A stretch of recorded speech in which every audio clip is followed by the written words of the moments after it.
Welcome back. हम लोग SST की क्लासेस वीडियो लेक्चर्स में कर रहे थे class 10 NCERT chapter 2 history nationalism in India. इस चैप्टर में हमने बिगिनिंग के पोर्शंस को कवर कर लिया था एंड हम आज जिस टॉपिक को शुरू करने जा रहे हैं वो है नॉन कोऑपरेशन मूवमेंट। ये इस चैप्टर का एक तो सबसे लंबा टॉपिक है और दूसरा ये बहुत ही इंपॉर्टेंट टॉपिक भी है। इस टॉपिक के अंदर हम क्या क्या पढ़ रहे हैं, I have already divided that into 4 branches. तो आप यहां पर एक फ्लो डायग्राम देख पा रहे हो जिसके अंदर अभी आपको यहाँ 4 ब्रांचेस दिख रही हैं, जिसमें हम एनसीएम नॉन कोऑपरेशन मूवमेंट के अंदर पढ़ेंगे कि ये मूवमेंट क्या था, इस मूवमेंट को चलाने के लिए क्या क्या स्टेप्स सजेस्ट किए गए, ये मूवमेंट सिटी रीजन्स में किस तरीके से मुकम्मल किया गया, कंप्लीट किया गया, इसको वहां पर इंपोज किया गया और विलेजेस में किस तरीके से इसे प्रैक्टिस किया गया। ठीक है, तो ये 4 ब्रांचेस हैं जिन्हें हम पढ़ रहे हैं।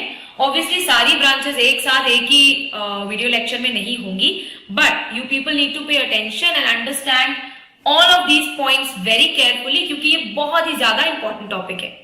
तो अभी तक हमने ये समझा था कि गांधी जी ने इंडिया में आते ही अलग अलग जगह पर छोटे छोटे अलग अलग जो है सत्याग्रह किए थे। वो मानते थे कि इंडियंस ने ही ब्रिटिश को इतना हक और इतना सपोर्ट दे दिया है जिसकी वजह से आज वो हम पर हावी हो गए हैं। अब उनकी पावर को रिड्यूस करने के लिए, to reduce the British influence on the Indians, Indian people need to stop supporting them, need to stop working for them, need to raise their voices if anything wrong happens to them. But ये जो voice raise करनी है ना, इसे एकदम non violent movement इस तरीके से करना है, एकदम नॉन वायलेंस के तरीके से। हमें लड़ना नहीं है, बिकॉज फाइट करके उन्हें चोट लगेगी, हमें भी तो लगेगी, राइट? और अगर हम गलत नहीं है तो हम चोट क्यों खाएं? तो what we need to do is just stop working for them, क्योंकि हम काम करते हैं तभी वो चलते हैं। ये आइडियोलॉजी थी और यही मेन आइडिया था एनसीएम को लॉन्च करने का। तो एनसीएम का बेसिक आइडिया क्या है कि भाई इंडिया के लोग जो हैं वो ब्रिटिश के लिए काम करते हैं, अपने रिसोर्सेज उन्हें देते हैं, अपना टैक्स देते हैं, they give everything and they follow whatever British says. बस यही सब करना बंद कर दो तो उनकी पावर क्या होगी, रिड्यूस हो जाएगी। And ultimately this was the basic idea for non cooperation movement, जिसका एक अल्टीमेट रिजल्ट निकलेगा कि ब्रिटिश यहां से परेशान हो जाएंगे और बहुत जल्दी इंडिया से बाहर चले जाएंगे। So this was the basic idea. So NCM का ये था बेसिक आइडिया, जिसके अंदर हमें उन्हें कोऑपरेट नहीं करना है। अब इसके लिए 3 स्टेजेस बताई गई थी, तो ये तीनों की तीनों स्टेजेस भी गांधी जी ने ही बताई थी। तो पहली स्टेज थी कि आप लोगों को जो भी ऑनर, अवार्ड, टाइटल ब्रिटिश ने दिए हैं, आप उन्हें वापस कर दीजिए या आप उन्हें एक्सेप्ट मत कीजिए। उसका रीजन क्या है? देखिए, आप टाइटल वगैरह एक्सेप्ट करते हैं तो ऑब्वियसली आप सामने वाले बंदे का एक ऑनर एक्सेप्ट कर रहे हैं कि ठीक है आप हमें ये दे रहे हो, लेकिन गांधी जी के अकॉर्डिंग ये लैंड हमारा है, तो इस लैंड के लोगों को प्राइस वो लोग क्यों दे रहे हैं और अपने एरिया का क्यों दे रहे हैं? वो इसलिए देते हैं ताकि वो लोग उन्हें हाइप कर सके और उनका सपोर्ट जीत सके। तो गांधी जी ने कहा कि देखो, अपना सपोर्ट आप मत दीजिए ब्रिटिश को, और अगर वो आपको ल्योर करने के लिए कोई भी अवार्ड देते हैं आप उसे मना कर दीजिए। तो इसी सबके चलते हम सभी जानते हैं कि गांधी जी ने भी अपना एक टाइटल हिंद केसरी ये वापस कर दिया था। रविंद्रनाथ टैगोर जी ने अपना टाइटल नाइटहुड वो भी वापस कर दिया था। इनफैक्ट उन लोगों ने तो ये बात आफ्टर जलियांवाला बाग मैसेकर के बाद ही शुरू कर दी थी, हमें इन लोगों का टाइटल नहीं चाहिए।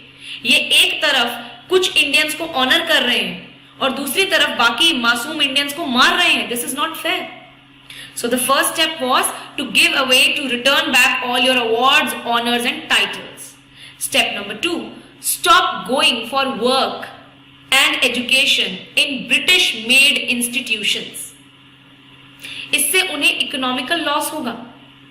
Number 3, stop using British products and use only Indian made, Indian handcrafted products जो कि इंडिया के लोग बना रहे हैं। इससे क्या होगा, इससे ब्रिटिश की जेब में कोई पैसा नहीं जाएगा और सारा पैसा इंडियंस को मिलेगा और उनकी तरक्की होगी।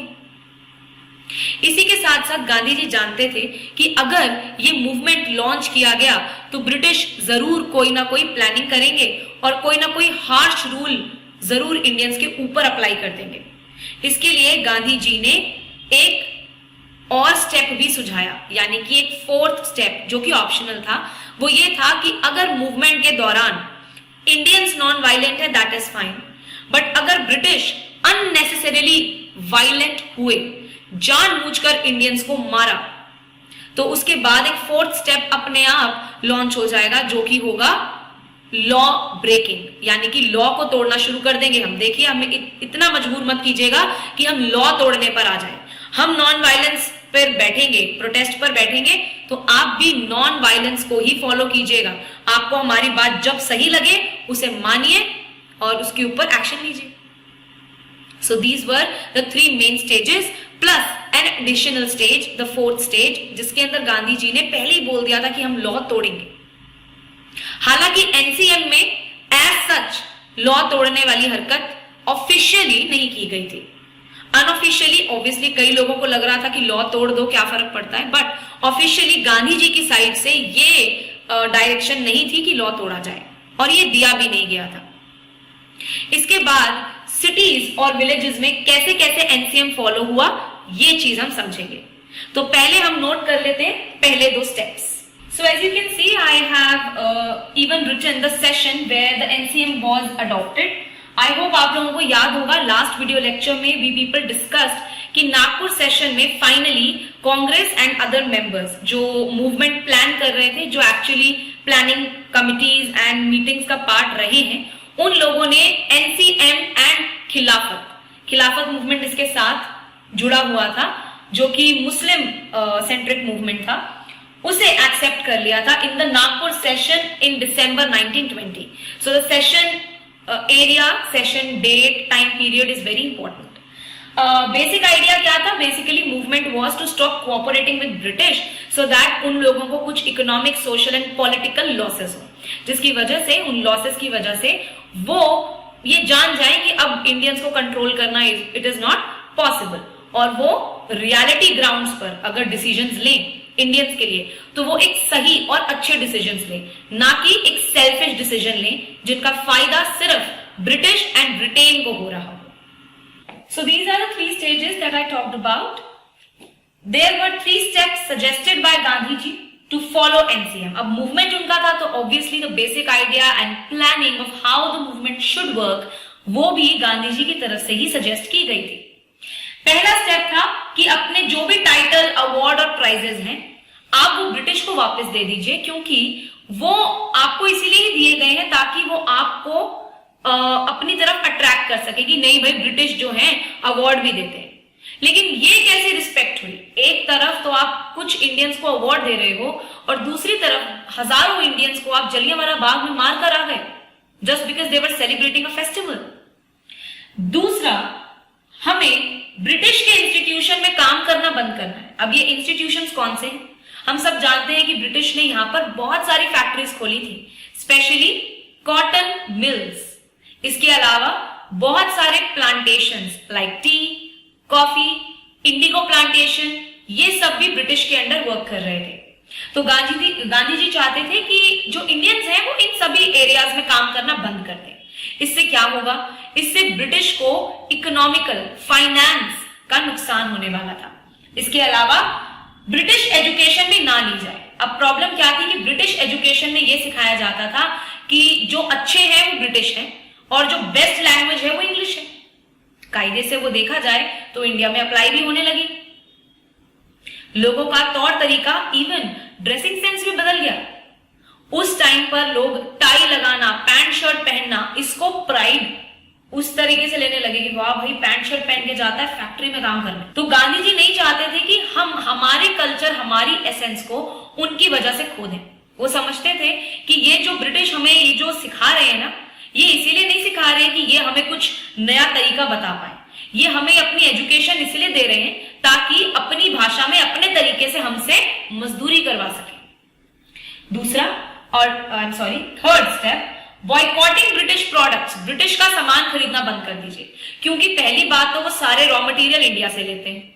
दूसरा, उनके सामान से ब्रिटेन को फायदा होता है, इंडियंस को कोई फायदा नहीं है।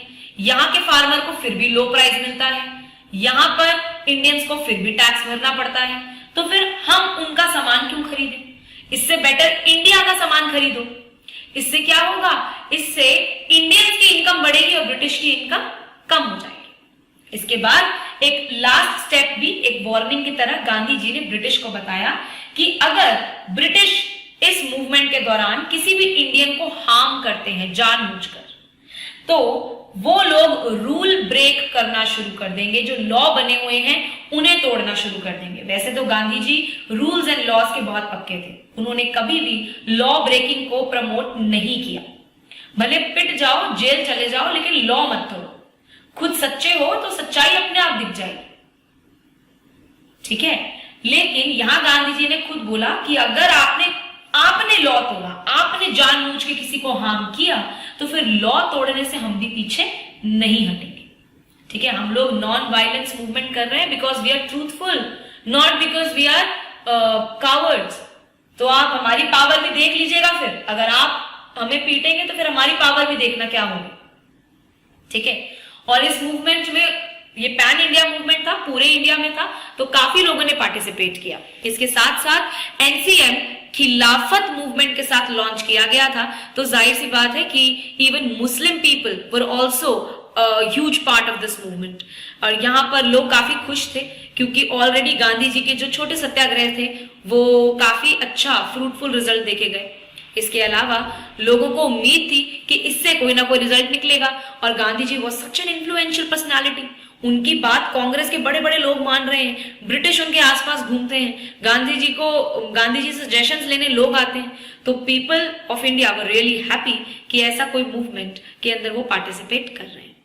बट यहां जरूर ध्यान देने वाली बात है कि ये मूवमेंट ऑब्वियसली पूरे इंडियंस के लिए एक न्यू स्टेप था। मेजर स्टेप तो था ही, लेकिन एक न्यू स्टेप था। तो ये स्टेप उन्होंने कैसे चला, ये स्टेप सक्सेसफुल हुआ या नहीं हुआ, इस स्टेप में क्या कमी रह गई, क्या मेजर और सुप्रीम बातें हुई, वो सब भी हम डिस्कस करेंगे जब हम नेक्स्ट टॉपिक एनसीएम का ही पढ़ेंगे, जो कि है NCM in cities and NCM in villages. तब तक आप यहां तक ये पोर्शन की रिवाइज कीजिएगा एंड अपनी जो प्रैक्टिस है, जो आपके क्वेश्चंस और भी कोई क्वेरी है तो वो आप कमेंट्स में भी डाल सकते हैं। इसके अलावा you for the practice and revision and for some important questions you can visit Pooja Bhatia classes channel, and वहां पर आपको इसी चैप्टर के इंपॉर्टेंट क्वेश्चंस भी मिल जाएंगे। Thank you.